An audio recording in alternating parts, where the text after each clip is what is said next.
So 249 runs, 10 wickets and 98 overs. That is what the last day of this last test match of the Ashes is gonna look like. Everything to play for both the teams, but Australia would be the much happier side at the moment, and England, much like you saw at Old Trafford, would again be ruining the fact that things aren't in their control. They had the edge last time around in Manchester, and here in London again they were well and truly in control of things, they would feel.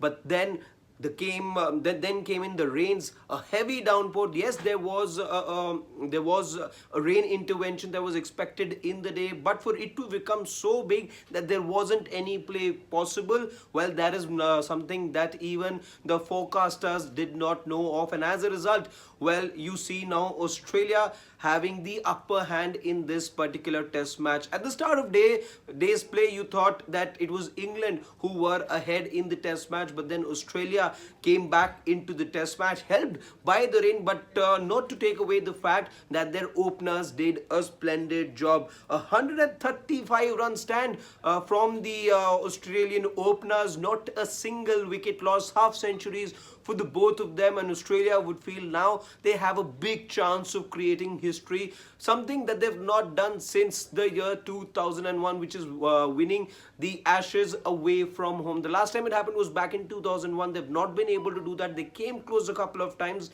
but now they have a real opportunity in their hands now, something they wouldn't have thought of at the start of day's play. But it's the openers that have given Australia a big chance over here, obviously helped by the fact that the rain gods intervened and you lost more than half the day's play because of rain.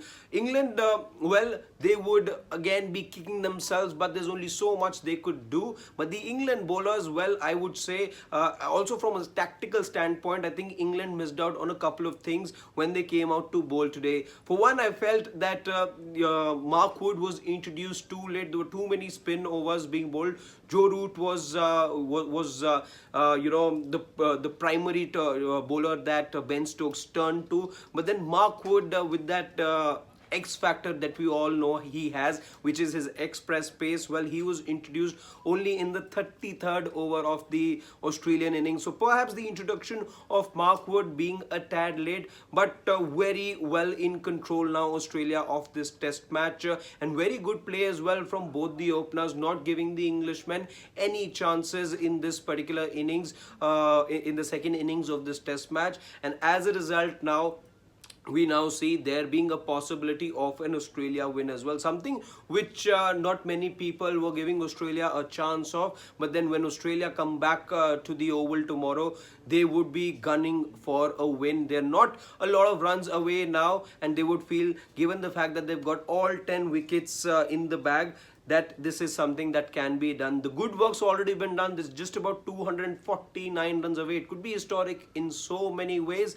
and that perhaps a win for Australia will perhaps add a little more salt to the wound of the Englishmen, because not just in Old Trafford but here as well they've been denied a win in many ways, they would feel, because of the rain. Two matches in which they were in complete control, but the Australians have now fought back in this test match, and the match is well and truly alive. Speaking of what you can expect tomorrow as far as the playing conditions go, today we lost more than half the day, as we earlier spoke of as well, because of rain. As far as tomorrow's forecast is concerned, there is a 25% chance of rain tomorrow. Now, if that's to be the case, you are looking at the fact that there will be some overs lost, because you can only look forward to an extension of half an hour in the stipulated time. So maybe you will not get the full quota of 98 overs that's still left in this test match. But having said that, there's still enough overs that you can expect tomorrow for there to be a winner. Can England now, out of the situation that they find themselves in, draw themselves back in the test match?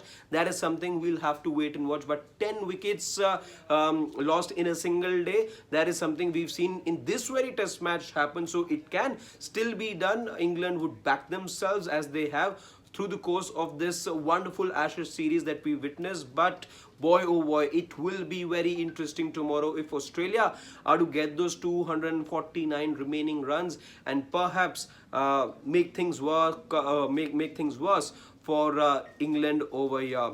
So that's as far as how the match is poised and what to expect tomorrow. Do stay tuned to Sports Day. We're going to be keeping you updated with not just this test match but with everything else happening in the world of sport. For now, my name is Harshita Ahuja, and in case you haven't already, please subscribe to Sports Day, tap that bell icon so that you know when we go live.